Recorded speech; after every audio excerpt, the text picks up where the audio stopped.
আজকে আমরা আমাদের ক্লাস শুরু করব একটা গল্প দিয়ে। আমরা জানি যে আমাদের যে সায়েন্টিফিক ডিসকভারি, তার মধ্যে অনেকগুলো কম্পাউন্ডই ডিসকভার্ড হয়েছে অ্যাক্সিডেন্টালি, যেমন পেনিসিলিন থেকে সুপার গ্লু। সো এইরকমই একটা সেরেন্ডিপিটাস ডিসকভারি, যেটা একটা কম্পাউন্ড তৈরির পেছনে লুকিয়ে আছে, সেইটা দিয়ে আজকে আমরা পড়া স্টার্ট করব। So it is a story of Peter L পসন।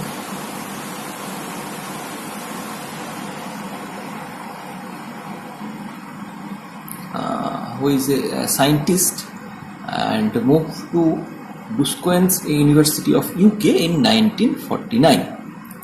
এখন ইনি যেটা প্রথম মানে ইউনিভার্সিটিতে মুভ করার পর উনি একটা পেপার আর কি দেখতে পান, R.D. ব্রাউনের paper by R.D. Brown, which actually suggested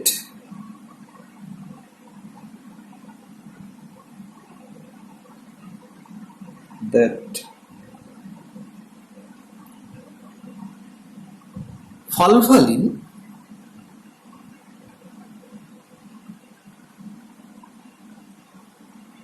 might show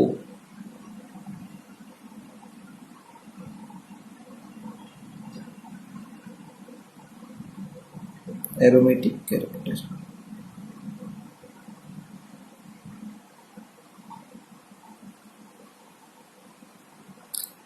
It is around in the year 1949 to 1950 এই সময়ের কথা কিন্তু। সো সেখানে যেটা প্রপোজ করা হয়েছিল, যে R.D. ব্রাউন যেটা প্রপোজ করেছিলেন, যে ফালভালিন মাইট শো অ্যারোমেটিক ক্যারেক্টার। অ্যাকচুয়ালি আমরা সেই সময়টাকে একটু বুঝে নেওয়ার চেষ্টা করি। সেই সময় অ্যাকচুয়ালি কনসেপ্ট অফ নন বেঞ্জিনয়েড অ্যারোমেটিক্স সেটা স্টিল নিউ, এবং সেটা একটা অনেকেরই কাছে একটা ইন্টারেস্ট ক্রিয়েট করেছিল যে এই ধরনের মলিকুলগুলো অ্যারোমেটিসিটি কি করে ব্যাখ্যা করা সম্ভব। সো ফালভালিনের আমরা যদি স্ট্রাকচার দেখি তাহলে সেটা হচ্ছে এরকম।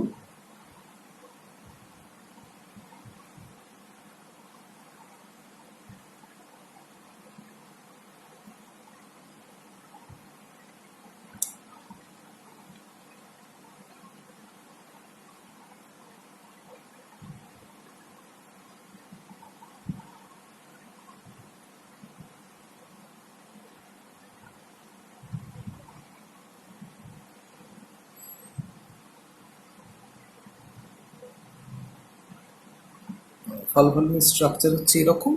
সো এরকম। সো এই মলিকুলটার অ্যারোমেটিসিটি আছে কি নেই, এটাই ছিল অ্যাকচুয়ালি তখন একটা কন্ট্রোভার্সির জায়গা।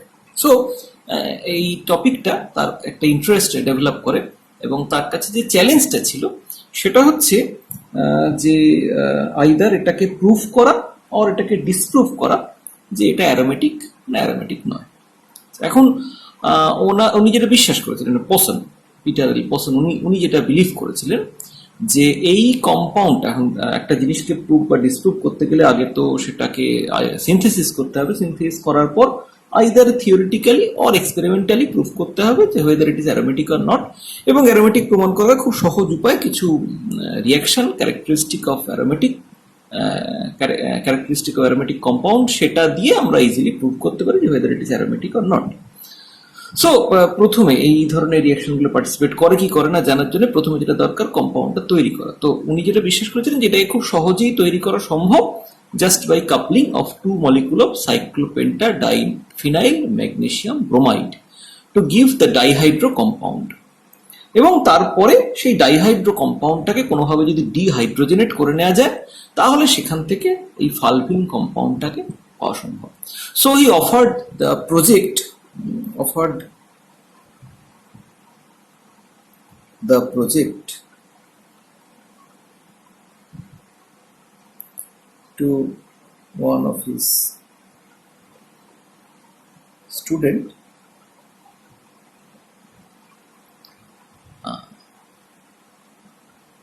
টম কেলি,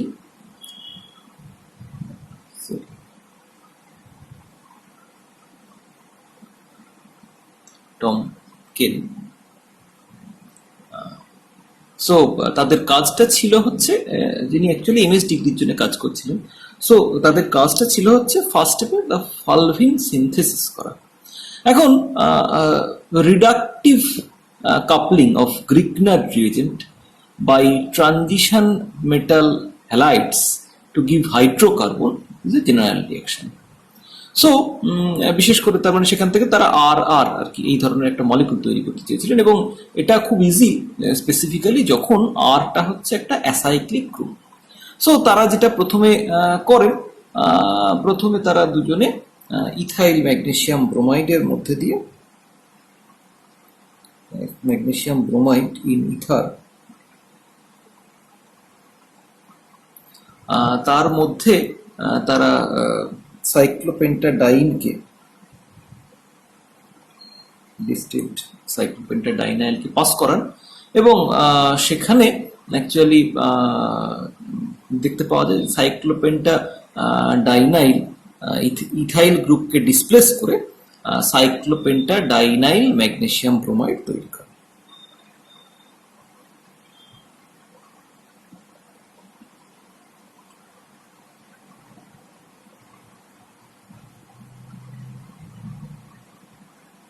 এই ধরনের জিনিস তৈরি।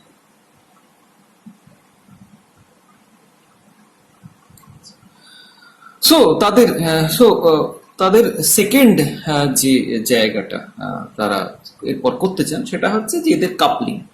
সো কাপলিং এর ক্ষেত্রে এটা অনেক আগে থেকেই জানা ছিল যে কোবাল্ট ক্লোরাইড দিয়ে এগুলোকে ইজিলি কাপলিং করানো যায়, কিন্তু পসনের যেটা টার্গেট ছিল সেটা হচ্ছে যদি দুটো স্টেপ সাইমালটেনিয়াসলি করা যায়, that means R R bond formation or reductive coupling as well as dehydrogenation. এখন dehydrogenation means that is a oxidation reaction. So oxidation করতে গেলে এমন একটা সাবস্টেন্স দরকার যেটা নিজে রিডিউসড হবে।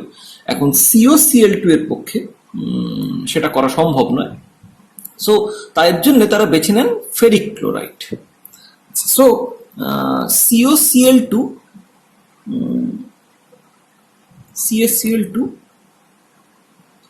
is a known reagent for reductive coupling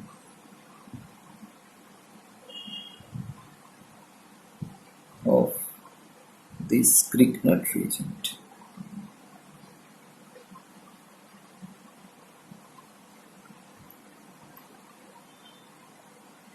But they actually chose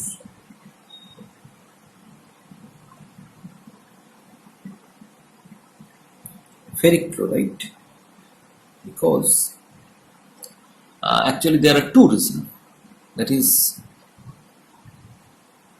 it is common and ether soluble reagent,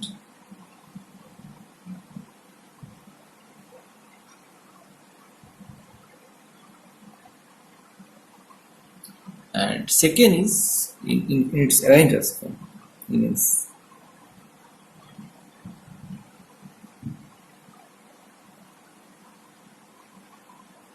anhydrous form. Second হচ্ছে তার কারণ এইটা খুব ইম্পর্টেন্ট ছিল, এই কারণে তার কারণ আমরা জানি যে গ্রিগনার রিয়েজেন্ট তার রিয়াকশন করাতে গেলে সেটা অ্যানাইড্রাস ফর্মে করতে হবে, সেখানে ওয়াটার থাকলে সাইড রিয়াকশন ঘটবে। সো আদার যে রিয়েজেন্টগুলো আমাদের কাছে অ্যাভেলেবেল ছিল প্রত্যেকটা ক্ষেত্রেই আমাদের সেক্ষেত্রে তার হাইড্রাস সল্ট থেকে তৈরি করতে হতো, কিন্তু এটা এই ফেরিক ক্লোরাইড সেটা কিন্তু অ্যানহাইড্রাস ফর্মেই পাওয়া যেত। আর 2 নম্বর যেটা কারণ ছিল যে if falvalin is truly aromatic,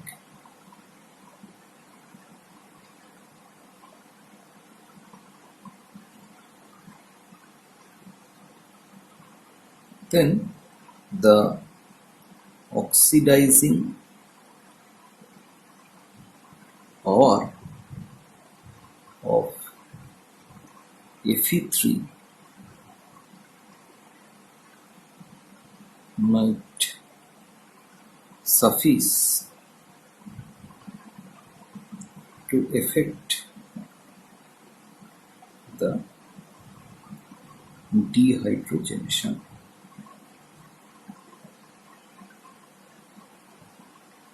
তার মানে তাদের উদ্দেশ্যটা ছিল এইরকম যে তারা এই ধরনের অ্যালকিল ম্যাগনেসিয়াম ব্রোমাইডের মধ্যে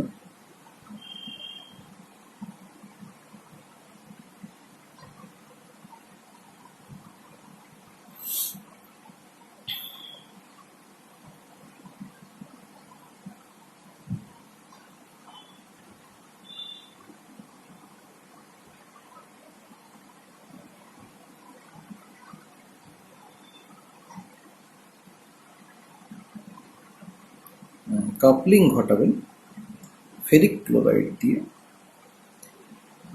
তার ফলে ফার্স্ট স্টেপে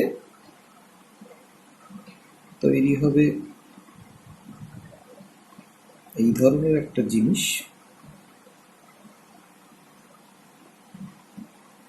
এবং সেকেন্ড স্টেপে ফেরিক, যেহেতু ফালভালিনের পরের স্টেপে যেটা তৈরি করাটা টার্গেট, সেটা যেহেতু একটা অ্যারোমেটিক কম্পাউন্ড, সো তার ফলে এই অ্যারোমেটিসিটির জন্যে এটার এই ইন্টারমিডিয়েটটা ডাইহাইড্রোজেনেটেড স্পিসিসটা ফালভালিনে কনভার্ট হওয়ার একটা টেন্ডেন্সি থাকবে থ্রু অক্সিডেশন, এবং ফেরিক ক্লোরাইডের মতো একটা mild oxidising agent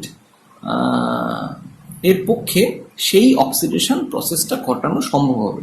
so ferric chloride দিয়ে এই দুটো কাজই করে ফেলা যাবে। একটা হচ্ছে কাপলিং, রিডাকটিভ কাপলিং, সেকেন্ড হচ্ছে mild oxidation. So it is the target.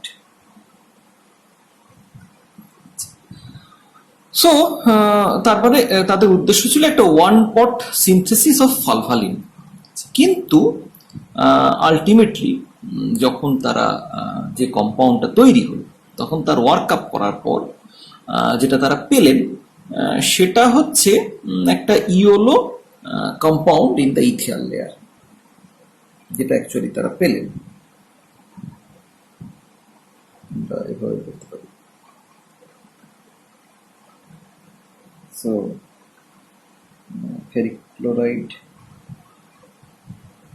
দিয়ে অ্যাকচুয়ালি তারা যেটা পেলেন it is a yellow compound in the ether layer.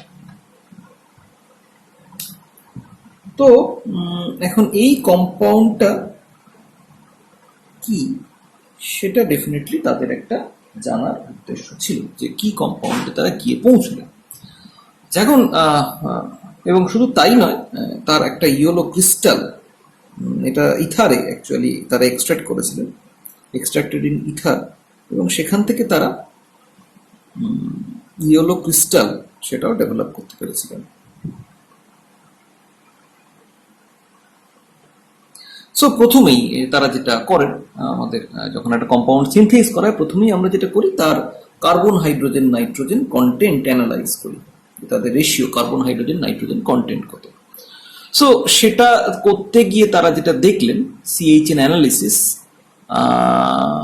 সেখানে কার্বন হাইড্রোজেন নাইট্রোজেন বা আদার এলিমেন্ট যদি কিছু থাকে তাহলে সেটা করা যায়, এবং সেটা করে তারা যেটা দেখতে পেলেন যে তাদের যে রেশিও সেখানে দেখতে পাওয়া যাচ্ছে যে অক্সিজেনের চেয়ে হেভিয়ার কিছু একটা সেখানে রয়েছে সেই কম্পাউন্ডটার মধ্যে, এবং আলটিমেটলি তারা পারমুটেশন কম্বিনেশন করে যার সঙ্গে যে কম্পাউন্ডের যে মলিকুলার ফর্মুলার সঙ্গে তাদের রেজাল্টটা কার্বন হাইড্রোজেন নাইট্রোজেন অ্যানালিসিসের রেজাল্টটা অ্যাকিউরেটলি ম্যাচ করলো।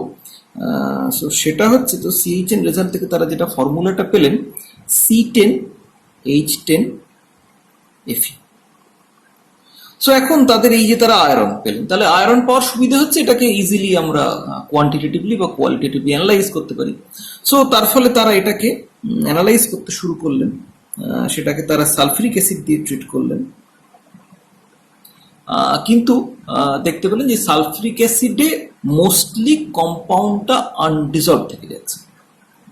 সো তার ফলে তাদের খুব একটা সুবিধে হলো না, এবং তখন তারা ব্রয়েল করলেন নাইট্রিক অ্যাসিডের সঙ্গে। নাইট্রিক অ্যাসিডে বয়েল করেও দেখতে পাওয়া গেল যে সেটা আয়রনের কোয়ালিটেটিভ টেস্ট দিচ্ছে, কিন্তু কোয়ান্টিটেটিভ রেজাল্ট ভালো পাওয়া যাচ্ছে না। সো কোয়ান্টিটেটিভ রেজাল্ট পাওয়া গেল না।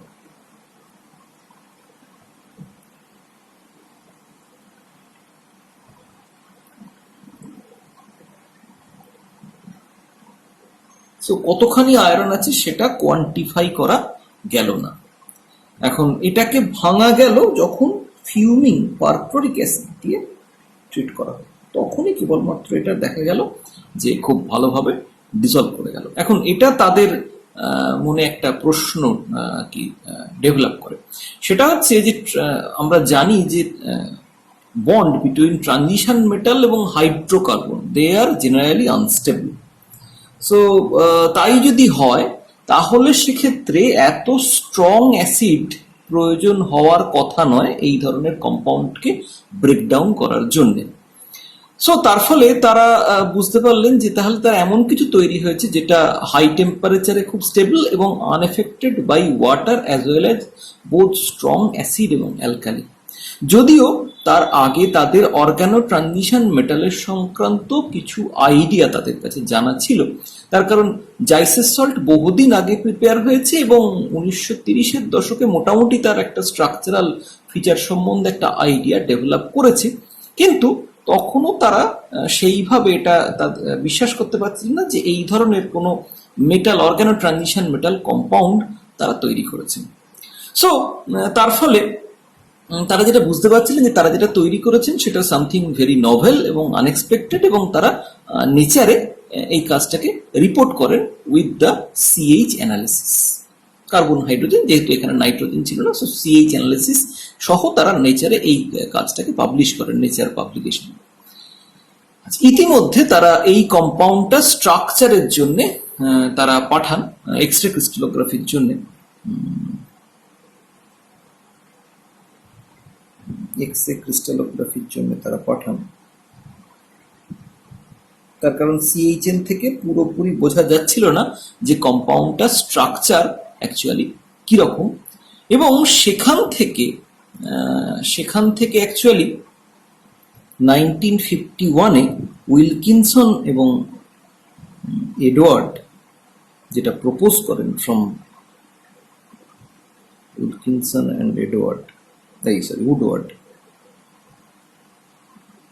যেটা প্রপোজ করেন যে এটা স্ট্রাকচার হচ্ছে একটা স্যান্ডউইচ লাইক স্ট্রাকচার।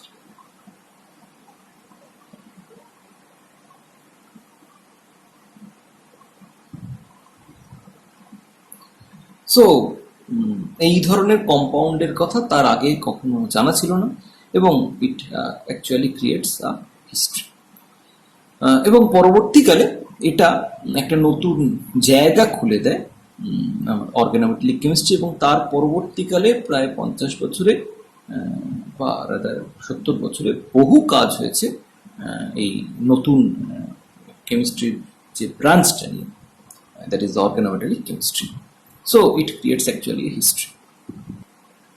যদিও পরবর্তীকালে ইট ওয়াজ ফাউন্ড দ্যাট যে এই কম্পাউন্ডটা আগে বিভিন্ন গ্রুপ বিভিন্নভাবে তৈরি করার চেষ্টা করেছে এবং সাকসেসফুলি তৈরিও করতে পেরেছিল, কিন্তু তারা এই কম্পাউন্ডটার অ্যাকচুয়াল স্ট্রাকচার কি বা এই কম্পাউন্ডটার ইম্পর্টেন্স কি সেটা বুঝতে পারেননি। যেমন এই নেচারে পেপারটা পাবলিশ হওয়ার কিছুদিন পরেই দেখতে পাওয়া যায় যে মিলারের গ্রুপ এই কম্পাউন্ডটার সিনথেসিস সেটা রিপোর্ট করেন পেপারে, যদিও তারা কমপ্লিটলি একটা ডিফারেন্ট রুটে এটা সিনথেসিস করেছিলেন। এবং সেই সময় অনেকেই এই সাইক্লোপেন্টাডাইনাইল কমপ্লেক্স নিয়ে ইন্টারেস্টেড হয়, অনেকে সাইক্লোপেন্টাডাইনাইল কমপ্লেক্স তৈরি করার চেষ্টা করেন এবং সেই ধরনের একটা প্রচেষ্টার ফলশ্রুতিতে দেখতে পাওয়া যায় যে এক ইউনিয়ন কার্বাইড কারখানাতে সেখানেও কিন্তু এই ধরনের কম্পাউন্ড আগে তৈরি হয়েছিল একটা একটা রিয়াকশন, একটা ইন্ডাস্ট্রিয়াল রিয়াকশন পারফর্ম করার সময় যেখানে একটা ইয়েলো স্লাজ তৈরি হয়েছিল, যেটা আয়রন পাইপ সেখানে ইউজ করা হয়েছিল বলে সেখানে একটা এই ধরনের ইয়েলো স্লাজ তৈরি হয়েছিল, যেটাও অ্যাকচুয়ালি ছিল ফেরোসিন, কিন্তু সেটা সেই সময় বুঝতে পারা যায়নি। সো সেটাকে সিম্পলি ডিসকার্ড করা হয়।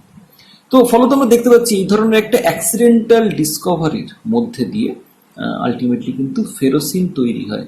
সো যারা এটা তৈরি করেছিলেন, দ্যাট মিনস পসন এবং কেলি, তাদের কিন্তু উদ্দেশ্য ছিল কমপ্লিটলি ডিফারেন্ট, দ্যাট ইজ ফালভালিনের অ্যারোমেটিসিটিকে এস্টাবলিশ করা। কিন্তু সেই ফালভালিন তৈরি করতে গিয়ে তারা কমপ্লিটলি ডিফারেন্ট একটা জিনিস আবিষ্কার করেন, যে স্ট্রাকচারাল ফিচারটা ইউনিক, যেটা আগে কেউ কখনো দেখেনি, এবং ফলত সেটা একটা নতুন ব্রাঞ্চের প্রতি সায়েন্টিস্টদের আকৃষ্ট করে, that is the organometallic chemistry. এবং পরবর্তীকালে এই নিয়ে তার ফলশ্রুতিতে বহু কাজ হয়েছে, নতুন নতুন কম্পাউন্ড সিনথেসাইজ করা হয়েছে, বেশ কিছু পুরনো কম্পাউন্ড তাদের ব্যাপারে ইন্টারেস্ট এর কারণে সেগুলোকে আবার রিভিজিট করা হয়েছে।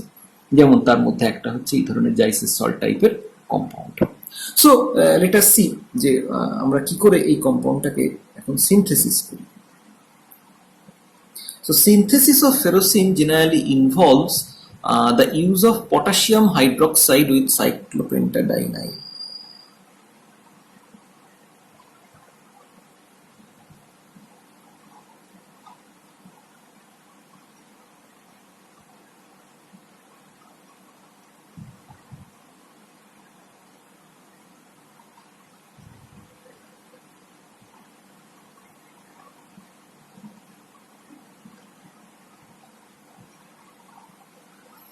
So এটা actually potassium salt of cyclopentadienyl generate করে।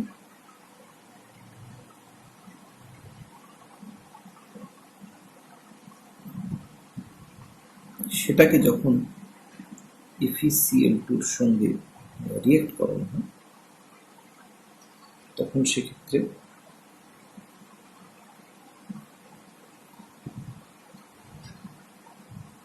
সাইক্লোপেন্টেড ফেরোসিন তৈরি হয়।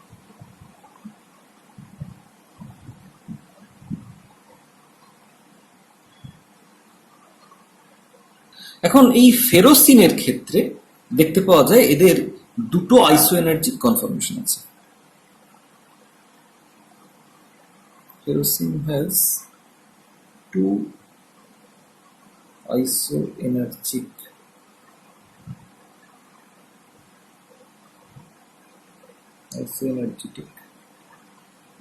conformation.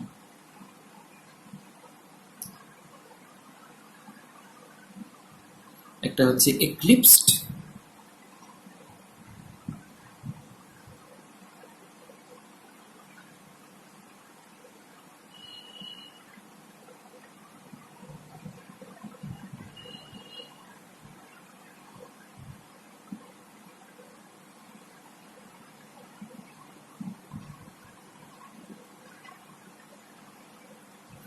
একটা হচ্ছে এক্লিপস কনফরমেশন,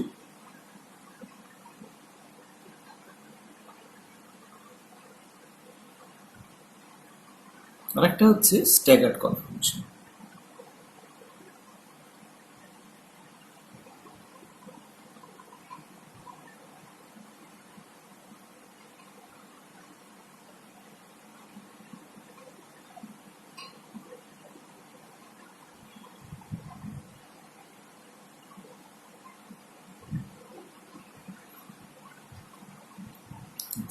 এখানে দেখতে পাওয়া যাচ্ছে যে দুটো রিং এর মধ্যে যে distance, that is actually 3.32 angstrom, আর আয়রন কার্বন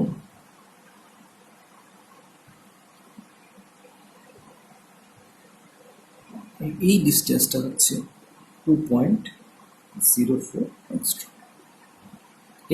এক্লিপস কনফরমেশনের সিমেট্রি হচ্ছে D5H এবং স্ট্যাগার্ড কনফরমেশনের সিমেট্রি হচ্ছে D5D।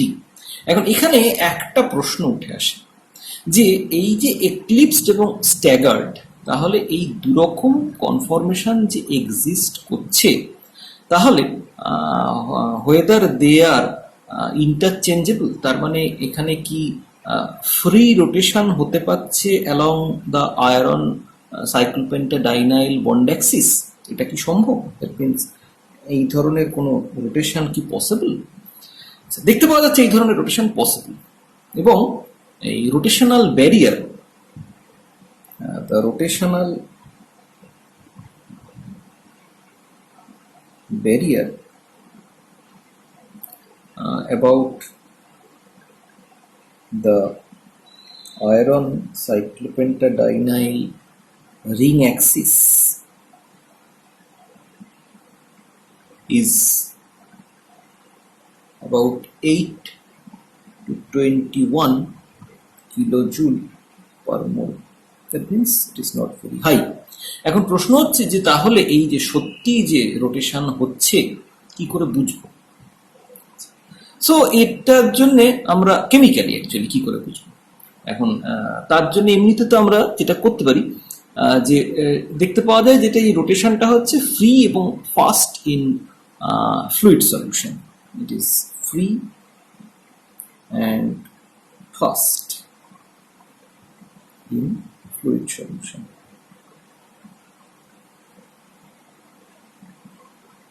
রোটেশন।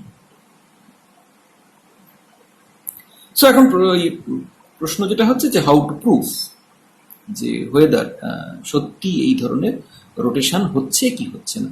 সো এটার জন্য কেমিক্যালি আমরা খুব ইজিলি এটা প্রুফ করতে পারি যে whether rotation actually occurring or not.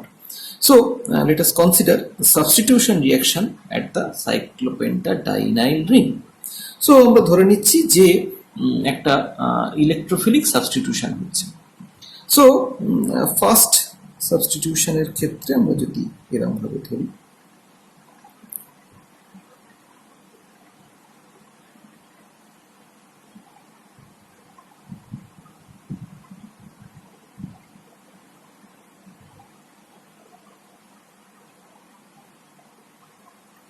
So আমি ধরে নিচ্ছি যে প্রথম সাবস্টিটিউশনটা একটা রিংয়ের এই জায়গায় হচ্ছে। এখন প্রথম ইলেকট্রোফিলিক সাবস্টিটিউশনের পরে অবভিয়াসলি সেই রিংটা ইলেকট্রন ডেন্সিটি রিডিউসড হওয়ার কারণে দ্যাট ইজ সেটা সহজে আর সাবস্টিটিউশন সেই রিংয়ে সেম রিংয়ে হতে চাইবে না। সো আমরা যদি 1,1' ডাই সাবস্টিটিউটেড আইসোমার ফরমেশনের কথা ভাবি, তার মানে আমরা যদি আরো ইলেকট্রোফিলিক অ্যাডিশন করতে চাই, তাহলে সেকেন্ড ইলেকট্রোফাইলটা অ্যাটাক করবে সেকেন্ড রিংয়ে। তাহলে 1,1 ডাই সাবস্টিটিউটেড আইসোমারের ক্ষেত্রে তাহলে সেকেন্ড রিংয়ে যদি অ্যাটাক করে, তাহলে সেক্ষেত্রে সেকেন্ড ইলেকট্রোফাইলটা ধরে নেওয়া যাক এইরকম একটা পজিশনে অ্যাটাচড হবে সেকেন্ড রিংয়ের ক্ষেত্রে। যদি আমাদের এই free rotation around the iron cyclopentadienyl bond axis free rotation যদি না হয়, তাহলে সেক্ষেত্রে আমরা কিন্তু তিনটে আইসোমার পেতে পারি। কিরম ধরনের তিনটে আইসোমার?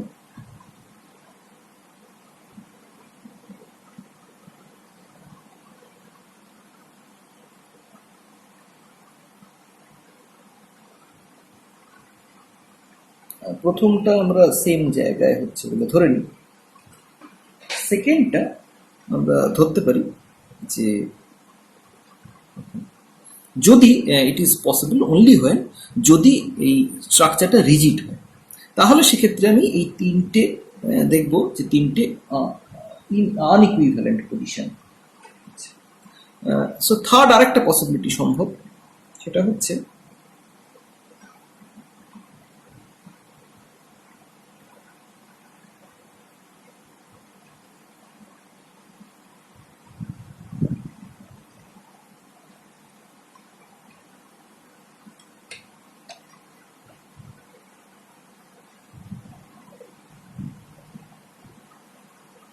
তার মানে যদি ফ্রি রোটেশন পসিবল না হয় তাহলে আমরা সেক্ষেত্রে তিনটে আইসোমার পেতে পারি আমাদের পুরনো নমেনক্লেচার অনুযায়ী সোকল্ড 1 1 1 2 and 1 3। কিন্তু যদি ফ্রি রোটেশন পসিবল হয় তাহলে কিন্তু এই তিনটি আইসোমারই প্র্যাকটিক্যালি ইকুইভ্যালেন্ট। সো তার মানে যদি আমরা এই ধরনের 1 1' ডাইসাবস্টিটিউট আইসোমারের ক্ষেত্রে আমরা যদি তিনটে ডিফারেন্ট আইসোমার পাই তাহলে আমরা বলতে পারি যে ফ্রি রোটেশন হচ্ছে না। আর যদি আমরা দেখি যে একটি মাত্র আইসোমার আমরা পাচ্ছি তাহলে সেক্ষেত্রে আমরা বলতে পারি যে ফ্রি রোটেশন হচ্ছে।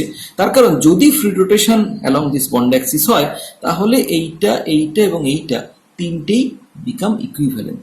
কিন্তু যদি না হয় তাহলে এই তিনটে ডিফারেন্ট স্ট্রাকচারকে ডেজিগনেট করবে।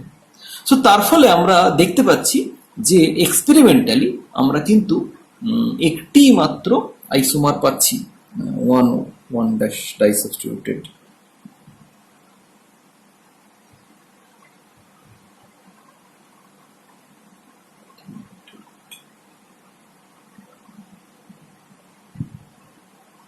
Only one isomer. So that proves যে the rotation around the iron CP axis is possible. এর সঙ্গে সঙ্গে যেটা আরো দেখতে পাওয়া যায় যে এক্স রে ক্রিস্টালোগ্রাফি এবং ইলেকট্রন ডিফ্রাকশন স্টাডি গ্যাস ফেজে সেটা যেটা দেখতে পাওয়া যায় যে গ্যাস ফেজে এক্লিপস কনফরমেশন এক্সিস্ট করে অ্যাট 98 কেলভিন, কিন্তু হায়ার টেম্পারেচারে আমরা কিন্তু সেক্ষেত্রে slightly twisted conformation pi. So what X-ray crystallography and electron diffraction study reveals?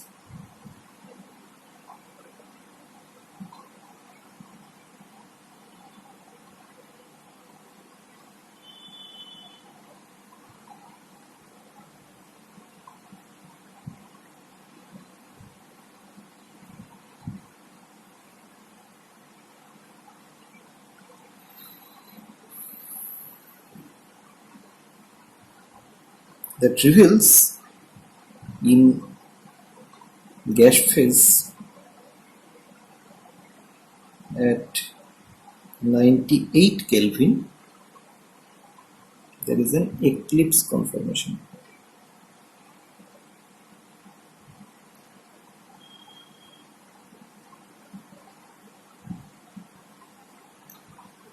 But at higher temperature, at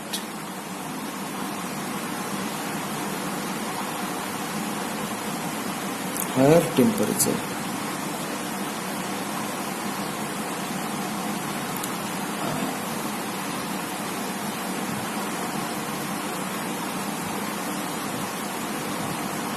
conformation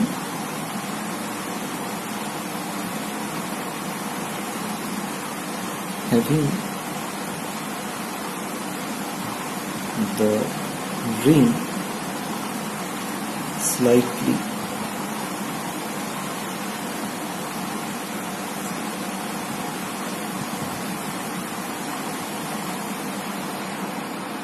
twisted.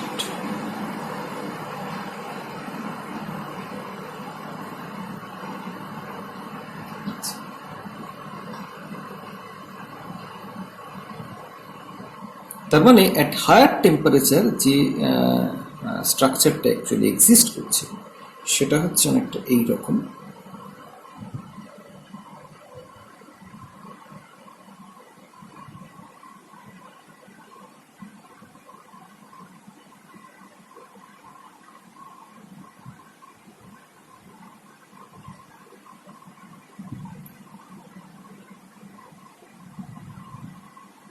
এবং এটা হচ্ছে যদি আমরা সিমেট্রি দেখি, so this is a actually skew structure having symmetry D5, not D5H or D5D.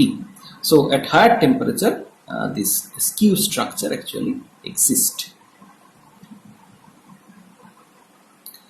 আচ্ছা, আমাদের সিলেবাসে যেহেতু ফেরোসিনের বন্ডিং সেটা নেই, তো এরপর আমরা সরাসরি চলে যাব রিঅ্যাক্টিভিটি অফ ফেরোসিনে। ফেরোসিন তার ক্ষেত্রে যে ধরনের রিয়াকশন সবচেয়ে important, that is actually electrophilic substitution reaction.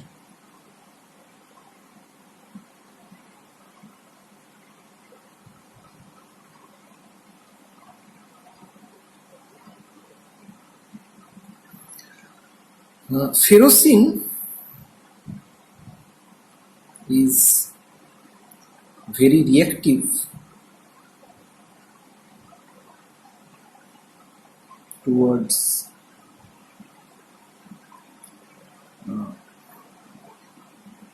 electrophiles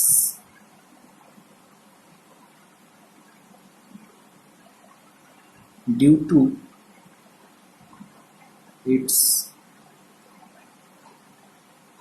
electron richness. It is actually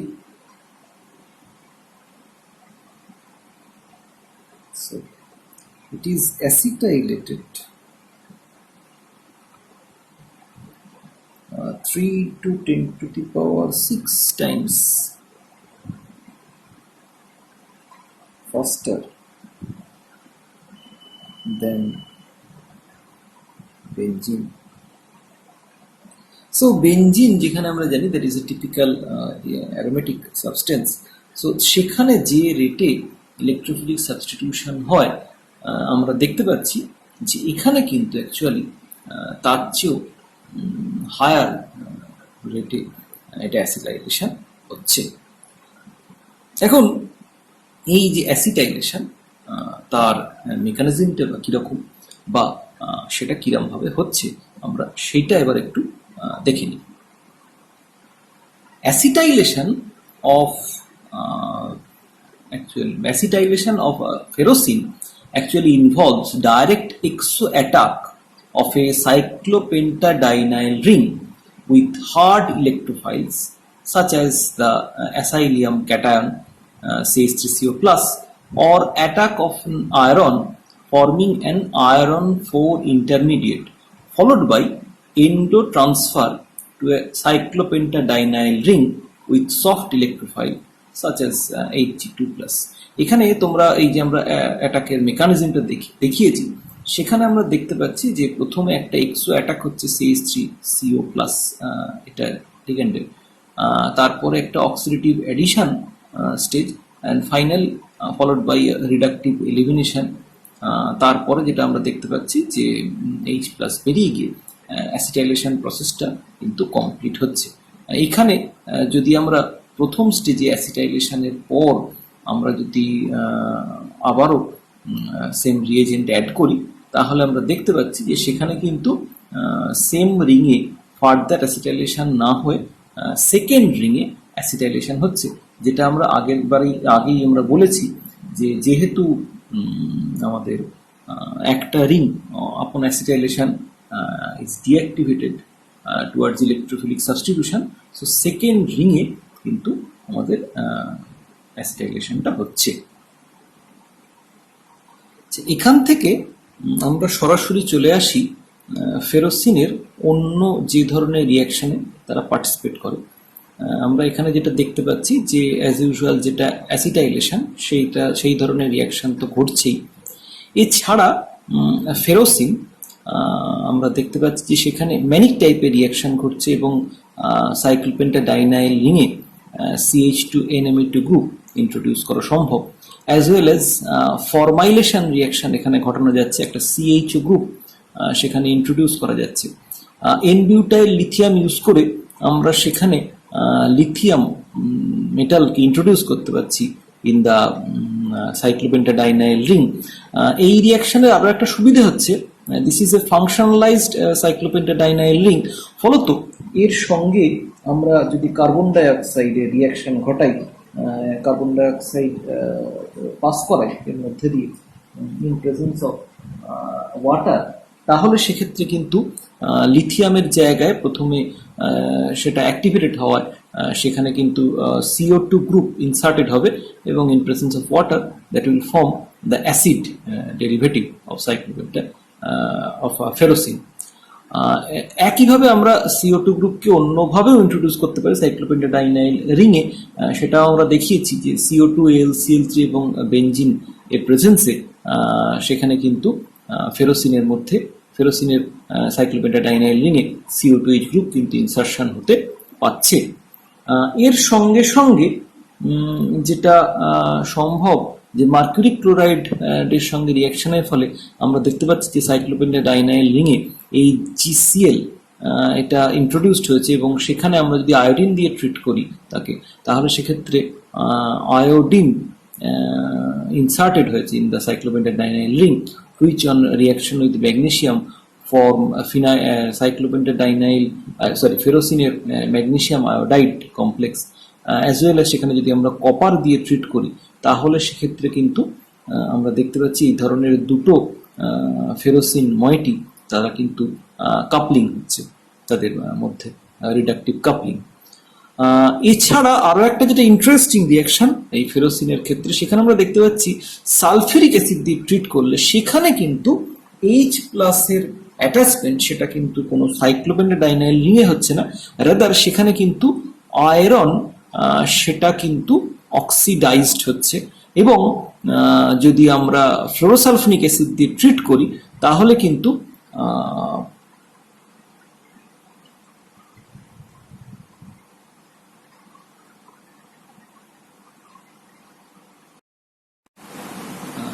কিন্তু প্রোটনের অ্যাটাচমেন্ট হচ্ছে at the iron centre, not at the cyclopentadienyl ring. ফলত ফ্লোরোসালফোনিক অ্যাসিডের সঙ্গে রিয়াকশন বা সালফিউরিক অ্যাসিডের সঙ্গে reaction that is very interesting in that respect, সেখানে কিন্তু প্রোটনেশন কিন্তু আয়রন সেন্টারের থ্রু দিয়ে হচ্ছে, not through the cyclopentadienyl ring. So এইখানে আমরা মোটামুটি যেটা ফেরোসিনের যে বিভিন্ন ভেরিয়াস টাইপের ইলেকট্রোফিলিক সাবস্টিটিউশন রিয়াকশনের সাথে পার্টিসিপেট করছে আমরা সেইটা কিন্তু এখানে দেখতে পাচ্ছি। আচ্ছা, এখান থেকে আমরা এবার চলে আসি ভেরিয়াস টাইপ রিয়াকশন যেটা আমরা অর্গানোমেটালিক কমপ্লেক্সগুলোর ক্ষেত্রে ফেস করি এবং এরপরে আমরা যে জিনিসগুলো পড়বো দ্যাট ইজ অর্গানোমেটালিক্সের অ্যাপ্লিকেশন ইন ক্যাটালিসিস, তার সেখানে যে ধরনের রিয়াকশনগুলো আমরা ফেস করব আমরা চেষ্টা করি যেগুলো অর্গানো ট্রানজিশন মেটাল কমপ্লেক্সের ক্ষেত্রে যে রিয়াকশনগুলো হয় সেটাকে একটু স্কিমেটিক্যালি রিপ্রেজেন্ট করতে, তাহলে আমাদের বুঝতে সুবিধা হবে যে আমরা কি ধরনের রিয়াকশন এখানে ফেস করি। ফার্স্ট হচ্ছে রিয়াকশন টাইপ, আমরা যে রিয়াকশনগুলোর কথা কনসিডার করব schematic example.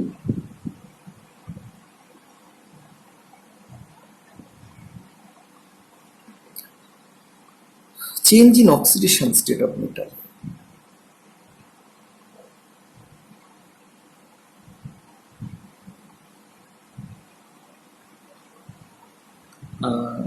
Change in coordination number of metal and change in electron count. Valence electron.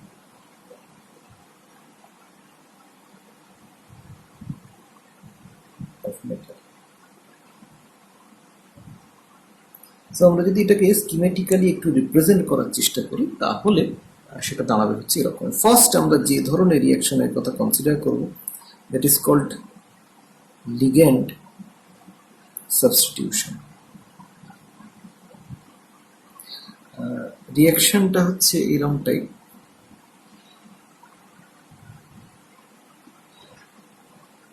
সেখান থেকে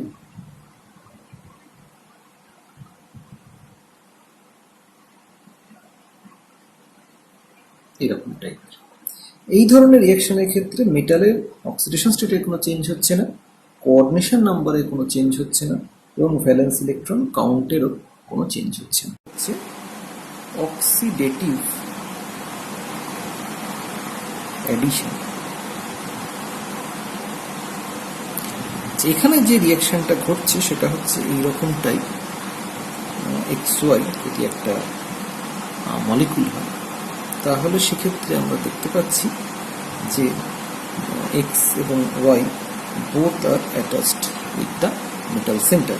সো কোঅর্ডিনেশন নাম্বার মেটালের ইউনিট ইনক্রিজ করছে, তার কারণ দুটো গ্রুপ অ্যাটাচ হয়েছে মেটালের সঙ্গে, এবং অবভিয়াসলি যেহেতু দুটো অ্যানায়নিক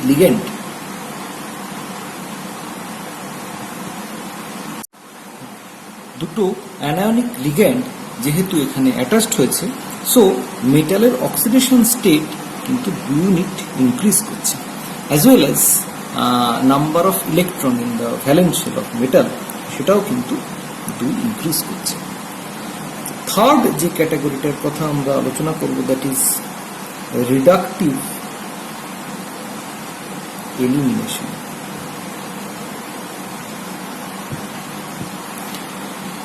এক্ষেত্রে যেটা হচ্ছে, এক্ষেত্রে অক্সিডেটিভ এডিশনের জাস্ট অপোজিট রিয়াকশন এটা, এলএন এম এক্স এবং ওয়াই, সেখান থেকে তৈরি হচ্ছে LN M plus X Y.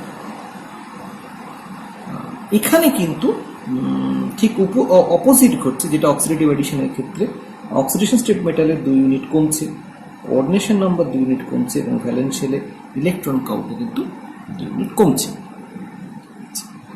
তারপরে আমরা যেটা কনসিডার করব, দ্যাট ইজ কল্ড ইনসারশন। সেক্ষেত্রে আমরা যেটা দেখতে পাচ্ছি যে কোনো একটা গ্রুপ ইনসার্ট হচ্ছে, এখানে আবার 2 ধরনের ইনসারশন হতে পারে, আপাতত আমরা এক ধরনেরই এখানে জেনারেলাইজ করি, পরে আমরা এটা ডিটেলসটা দেখব। সো ইনসারশন রিয়াকশনের ক্ষেত্রে যেটা হচ্ছে, এখানে দেখতে পাওয়া যাচ্ছে যে এলএন এম ওয়াই এই ধরনের একটা কমপ্লেক্সে এই ধরনের একটা মলিকুল অ্যাটাচড হচ্ছে, এবং সেক্ষেত্রে x Z is actually inserted between the ln m and y. So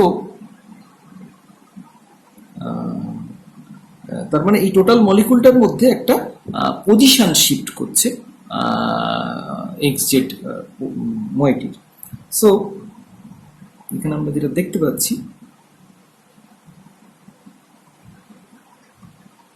যে এই ধরনের রিয়াকশন ঘটছে। সো ফলত এখানে কিন্তু অক্সিডেশন স্টেট মেটালের চেঞ্জ হচ্ছে না, তার কারণ আগে মেটালের সঙ্গে ওয়াই এর বন্ড ছিল, এখন সেখানে ওয়াই এবং এক্স এর বন্ড ছিল, এখন কিন্তু সেখানে এক্স এর সঙ্গে ডাইরেক্টলি বন্ড তৈরি হচ্ছে। সো আমরা যেটা দেখতে পাচ্ছি যে X Z is inserted between the M and Y bond. So oxidation state of the metal that remain same, কিন্তু আগে এম এর সঙ্গে ওয়াই এর বন্ড ছিল, এক্স এর বন্ড ছিল, এখন কিন্তু শুধু এক্স এর বন্ড আছে। So coordination number of the metal 1 unit increases, and the electron কাউন্টের রেসপেক্টে সেখানে আমরা দেখতে পাচ্ছি যে সেটা 2 ইউনিট ডিক্রিজ করছে। এছাড়া অন্য টাইপের ইনসারশনও আছে, আমরা সেটা নিয়ে পরে আলোচনা করব। প্রথমে আমরা চলে আসি লিগ্যান্ড সাবস্টিটিউশনের কথা।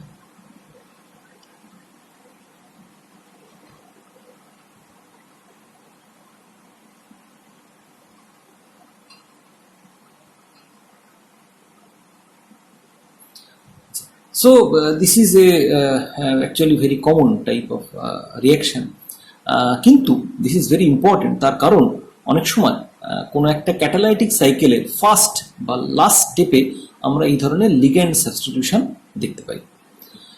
এটা আমরা অনেক ক্ষেত্রেই অর্গানিক কেমিস্ট্রিতে যে কার্বনের সাবস্টিটিউশনের আমরা ঘটনা ঘটতে দেখতে পাই, তার সঙ্গে এটাকে কম্পেয়ার করা যায়। এখন এখানে যদিও রিয়াকশনগুলো একটু কমপ্লিকেটেড, আমরা জেনারেল রিয়াকশনটা আগেই দেখেছি, তবে এখানে দেখতে পাওয়া যায় যে দুভাবে রিয়াকশনটা হতে পারে। একটা হচ্ছে associative mechanism, the case of ligand substitution, this can be associative রিয়াকশনের ক্ষেত্রে যেটা দেখতে পাওয়া যায় যে প্রথমে স্লো স্টেপে লিগ্যান্ড অ্যাসোসিয়েটেড হয়ে একটা ইন্টারমিডিয়েট কমপ্লেক্স তৈরি হয় হ্যাভিং হায়ার কোঅর্ডিনেশন নাম্বার, তারপরে by a first step get dissociated to form the product. আর এখানে আরেক টাইপের রিয়াকশন হতে পারে, that is called dissociative mechanism. সেখানে আমরা দেখতে পাই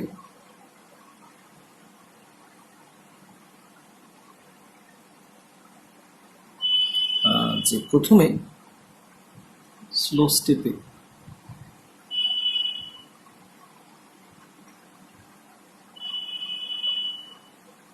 কমপ্লেক্সটা ডিসোসিয়েট করে LNM তৈরি করছে, তারপরে সেকেন্ড স্টেপে সেকেন্ড লিগ্যান্ডের অ্যাসোসিয়েশন হচ্ছে এবং LNM এর ডাবল ড্যাশ ফর্ম করছে। এখন এইখানে এই রিয়াকশনটাকে অনেকে প্রথম রিয়াকশনটাকে অ্যাসোসিয়েটিভ রিয়াকশনটাকে অর্গানিকের SN2 রিয়াকশনের সঙ্গে কম্পেয়ার করা যেতে পারে, আর সেকেন্ড রিয়াকশনটাকে অনেকাংশে অর্গানিকের SN1 রিয়াকশনের সঙ্গে কম্পেয়ার করা যেতে পারে। তবে এটাই যে প্রিডমিনেট তা না, অনেক ক্ষেত্রেই দেখতে পাওয়া যায় যে লিগ্যান্ড সাবস্টিটিউশন সেটার একটা অন্য টাইপের মেকানিজমের থ্রু দিয়েও যায়। সেখানে স্পেসিফিক্যালি ডিসোসিয়েটিভ বা অ্যাসোসিয়েটিভ না বলে interchange dominated by associative or interchange dominated by dissociative এই ধরনের সাবস্টিটিউশন রিয়াকশনও ঘটে থাকে। এরপর আমরা চলে আসি অক্সিডেটিভ অ্যাডিশন রিয়াকশনের ক্ষেত্রে।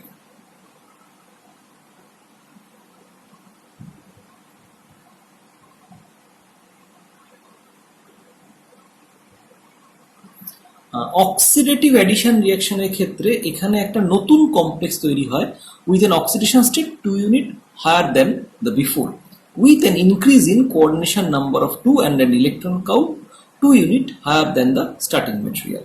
So এটাও আমরা আগে দেখিয়েছি যে প্লাস এক্স ওয়াই, এখানে ফরওয়ার্ড রিয়াকশনটাকে যদি অক্সিডেটিভ অ্যাডিশন বলা যায়, তাহলে ব্যাকওয়ার্ড রিয়াকশনটাকে বলা যেতে পারে রিডাকটিভ এলিমিনেশন, যেখানে LNM এক্স এবং ওয়াই তৈরি হচ্ছে। This is a very important reaction. তার কারণ এখানে আমরা দেখতে পাই যে oxidative addition reaction typically ochre on transition metal complexes with electron count of 16 electron or fewer. সেক্ষেত্রে on addition of XY there is a possibility of formation of 18 electron complexes. তবে সেক্ষেত্রে অনেক ক্ষেত্রেই দেখতে পাওয়া যায় যে প্রথমে অন্য টাইপের কোনো রিয়াকশন ঘটার ফলে সেই ধরনের ভ্যাকেন্সি ক্রিয়েট হয় এটসেট্রা এটসেট্রা। সো এই ধরনের এক্সাম্পল আমরা যখন এই অ্যাপ্লিকেশনটা পড়ব তখন সেক্ষেত্রে আমরা কিন্তু অনেক ক্ষেত্রেই দেখতে পাবো যখন ক্যাটালিসিস অর্গানোমেটালিক্সের অ্যাপ্লিকেশন আমরা পড়ব। সো এর অপোজিট রিয়াকশনটা যেটা oxidative addition, that is reductive elimination, যেখানে আগের ক্ষেত্রে আমরা যে রিয়াকশনটা দেখেছি তার রিভার্স রিয়াকশনটা ঘটছে। অনেক সময় যেটা দেখতে পাওয়া যায় যে reductive elimination is favoured in complexes with bulky ligands, in complexes with bulky ligands. Most of the cases, because due to relief of steric hindrance upon ligand loss, অথবা a low electron density at the metal center in the high oxidation state, সেক্ষেত্রে ligand loss হলে সেক্ষেত্রে oxidation state মেটালের reduce হবে এবং তার ফলে তার উপর ইলেকট্রন ডেন্সিটি কিছুটা হলেও বাড়বে। অথবা অনেক সময় দেখতে পাওয়া যায় যে the presence of group that can stabilise the reduce metal fragment upon ligand loss, যেমন কার্বন মনোক্সাইড। আমরা জানি কার্বন মনোক্সাইড একটা মেটালকে লোয়ার ভ্যালেন্স স্টেটে স্টেবিলাইজ করে, ফলত due to presence of many carbon monoxide তার ফলে দেখতে পাওয়া যায় যে মেটালটা লোয়ার ভ্যালেন্স স্টেটে স্টেবিলাইজ করতে চাইছে এবং তার ফলে রিডাকটিভ এলিমিনেশনের থ্রু দিয়ে মেটালটা লোয়ার ভ্যালেন্স স্টেট অ্যাচিভ করতে চাইছে। আমরা অনেক ক্ষেত্রেই দেখতে পাবো যে এই ধরনের ক্যাটালাইটিক রিয়াকশনের লাস্ট স্টেপে রিডাকটিভ এলিমিনেশনের থ্রু দিয়ে প্রোডাক্ট ফর্মেশনের দিকে সেটা লিড করছে। আর একটা আমাদের খুব ইম্পর্টেন্ট রিয়াকশন হচ্ছে ইনসারশন রিয়াকশন। আমরা পরে এর উদাহরণ অনেক ক্ষেত্রেই দেখতে পাবো। তার কারণ যখন ক্যাটালাইটিক সাইকেলে কোনো একটা ফ্র্যাগমেন্ট সেটা অন্য একটা ফ্র্যাগমেন্ট বা অন্য একটা মেটাল লিগ্যান্ড বন্ডের মধ্যে ইনসারশনের থ্রু দিয়ে কোনো একটা নতুন গ্রুপ জেনারেট করবে। সো এই ধরনের ইনসারশন রিয়াকশনের খুব কমন এক্সাম্পল আমরা যেটা দেখতে পাই, that is the 1,1 insertion of carbon monoxide into metal alkyl bond, যেটা আমরা এর পরবর্তীকালে দেখব that will lead to the formation of the formyl group, or যেখানে আমাদের হাইড্রোফরমাইলেশন রিয়াকশন আমরা স্টাডি করব, সেখানে কিন্তু এই ধরনের ইনসারশন আমরা প্রায়শই দেখতে পাবো, এবং সেখানে তাদের মেকানিজম কিভাবে তাদের ইনসারশন হচ্ছে সেগুলো নিয়েও আমরা আলোচনা করব। সো মোটামুটি আমরা এই অর্গানোমেটালিক কেমিস্ট্রির যখন অ্যাপ্লিকেশন ইন ক্যাটালিসিস যখন আমরা পড়ব, তখন আমরা মোটামুটি এই 4 ধরনের রিয়াকশন ঘটতে দেখব, that is ligand substitution, oxidative addition, reductive elimination এবং ইনসারশন। সো এইগুলোর ব্রিফ আইডিয়া দিয়ে এর পরবর্তী সময় আমরা মুভ করে যাব the application of organometallic chemistry in catalysis. So আজকের মতো আমরা এখানেই শেষ করব। পরের দিন আমরা অর্গানোমেটালিক যে কম্পাউন্ডগুলো তাদের অ্যাপ্লিকেশন ইন ক্যাটালিসিস আমরা সেই জিনিসগুলো নিয়ে আলোচনা করব।